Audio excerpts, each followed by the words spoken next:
اللہ کی بارگاہ میں قابل قبول نہیں ہوگا. اللہ کی بارگاہ میں کوئی بھی بہانہ نہیں چلے گا اگر ہم اس بنیاد پر روزہ نہیں رکھتے کہ ہمارا کام ہے. کوئی اگر عذر شرعی نہیں ہے، اس بغیر عذر شرعی کے اگر ہم نے ایک بھی روزہ اگر ترک کر دیا جان بوجھ کر، تو یاد رکھو 70,000 سال جہنم کے دہتے ہوئے شوروں میں ہمیں لگے دیا جائے گا. ہم یہ صرف سننا ہے، یہ سننے کی بات نہیں مسلمانوں، بلکہ اپنے دلوں میں اتارنے کی بات ہے کہ ہمیں بالکل یہ نہیں کہنا ہے کہ ہمیں ہمارا کام ایسا ہے، بلکہ اپنے کام سے کہیں کہ ہمیں روزہ رکھنا ہے، اپنے کام سے ہم یہ کہیں کہ ہمیں نماز پڑھنا ہے، اپنے کام سے ہم یہ کہیں کہ ہمیں فلاں فلاں عبادت کو ریاضت کرنا ہے. اللہ تعالیٰ نے ہمیں یہ فرمایا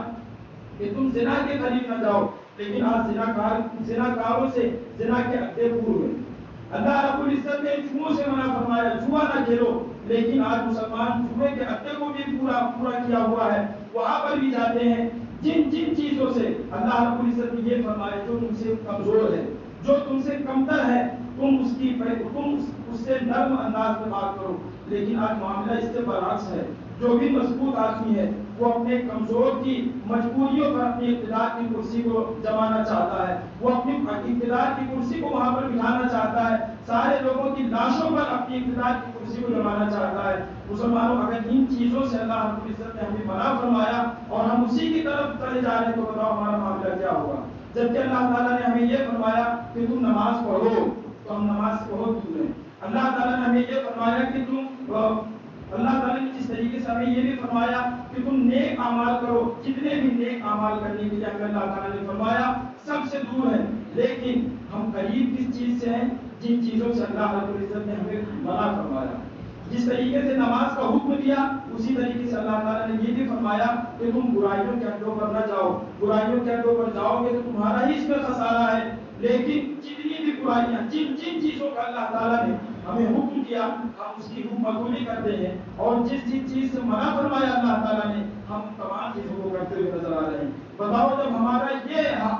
یہ حال ہوگا، جب ہم اس طریقے سے اپنی زندگی گزاریں گے، تو اللہ رب العزت فرماتا ہے کہ جب تم میرے حکم کی خلاف ورزی کرو گے، جب تم میرے محبوب کی باتوں کو نہیں مانو گے، تو ہم تم پر ظالم بادشاہ کو مسلط کر دیں گے، ہم تم پر ظالم بادشاہوں کو لگا دیں گے. تو آج جو ہم کہیں مارے جا رہے ہیں، جو آواز کاٹے جا رہے ہیں، جو شک و شبہات کی نظروں سے ہم دیکھے جا رہے ہیں، یہ کوئی اور چیز نہیں بلکہ یہ ہمارے اعمال کا ہی نتیجہ ہے. تو اگر ہم سچی توبہ کرتے ہیں، اگر ہم سچے دل سے صدق دل سے اللہ کی بارگاہ میں توبہ کریں، تو آج بھی ہمیں اپنا کھویا ہوا وقار مل سکتا ہے. آج بھی ہم اپنے کھوئے ہوئے ماضی کو حاصل کر سکتے ہیں. کسی شاعر نے کیا ہی خوب کہا کہ اگر آج بھی ہو براہیم سا ایمان پیدا، آج بھی ہو براہیم سا ایمان پیدا، تو آگ کر سکتی ہے انداز پولیس کا پیدا، آگ کر سکتی ہے انداز پولیس کا پیدا. اللہ رب العزت تمام لوگوں کو کہنے سننے سے زیادہ عمل کی توفیق عطا فرمائے. امام اعظم ابو حنیفہ رضی اللہ تعالیٰ عنہ کے حکم کی پیروی کرنے کی توفیق عطا فرمائے، اور اپنے تمام بزرگان دین کی پیروی کرنے کی توفیق عطا فرمائے. چند اعلانات ہیں.